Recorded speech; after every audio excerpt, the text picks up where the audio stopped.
شوف بقى، من ولا حاجة لبيت لأكل لشغل لحفلة لجواز، ده في نفس اليوم. كل ده ولسه ال 13 جنيه ما صرفتهاش. أنا شيماء خميس، ودي حكاية على المشي. مريم فخر الدين قالت الجملة دي وهي بتحكي حكاية ولا في الأحلام، لما اتسألت عن أصعب وقت مرت بيه في حياتها وليه سافرت لبنان هي وابنها محمد بعد الطلاق. بتقول إنها اتطلقت سنة 67 المنحوسة دي، ومعاها ابنها محمد ما كملش سنة، ومعهاش فلوس خالص غير 250 جنيه. المهم لقت فريد الأطرش ورشدي أباظة وحسن الإمام كلهم راحوا على لبنان بعد الحرب عشان كل حاجة في البلد وقفت خالص، فدعت ربنا إنه ينقذها هي وابنها، ولقت حاجة بتقول لها إنها تسافر لبنان يمكن ربنا يفتحها عليها هناك. وقطعت التذكرة واتبقى معاها 13 جنيه من ال 250 جنيه، ودول في الغربة ما يكفوش يوم واحد سكن في فندق واكل ليها ولابنها. المهم وصلت لبنان وحد في الطياره شاور عليها، والناس اتلموا وسالوها هو ما فيش حد مستنيكي؟ قالت لهم انها مش جايه شغل، دي جايه تصيف هي وابنها. جالها واد حلوه كده يتحنجل وقال لها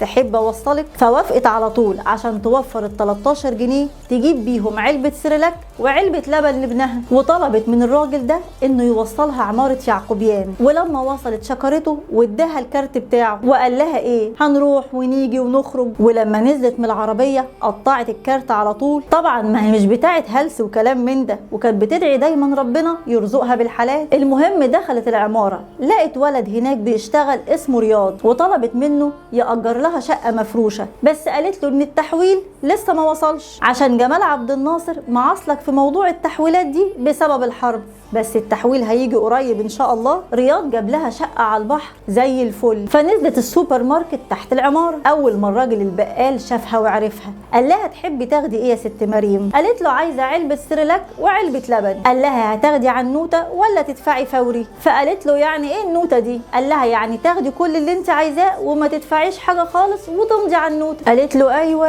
هي النوته دي احسن حاجه، وراحت واخده نص المحل عنوته، ما هي مش هتدفع بقى. المهم كلت واكلت الولد، وراحت مكلمه رياض وقالت له مين عندك من المصريين في العماره؟ قال لها عندي حسن الامام ورشدي اباظه والبير نجيب، وده جاي مع مراته وامه و3 عيال. قالت له هو البير ده اللي جاي مع مراته وامه وال3 عيال ده جاي يشتغل ومش هيعاكسني. وبدات تشغل مخها وتعزم البير، وفعلا كلمته وعزمته هو والولاد والمدام على الغدا، وما قالتلوش انها عايزه شغل خالص ولا جابت سيره. قام من نفسه كده قال لها والله انت بنت حلال. امبارح وانا قاعد على القهوه في منتج اسمه حبيب مجانس كان بيقول عايز يجيب الست مريم عشان يعمل لها فيلم. كلمنا حبيب وجالنا وقالت له انا معرفش الليره بكام، انا هاخد استرليني، عشان كانت لسه راجعه من لندن وعارفه سعر الاسترليني. فطلبت 3000 استرليني في الفيلم، وخدت منهم 500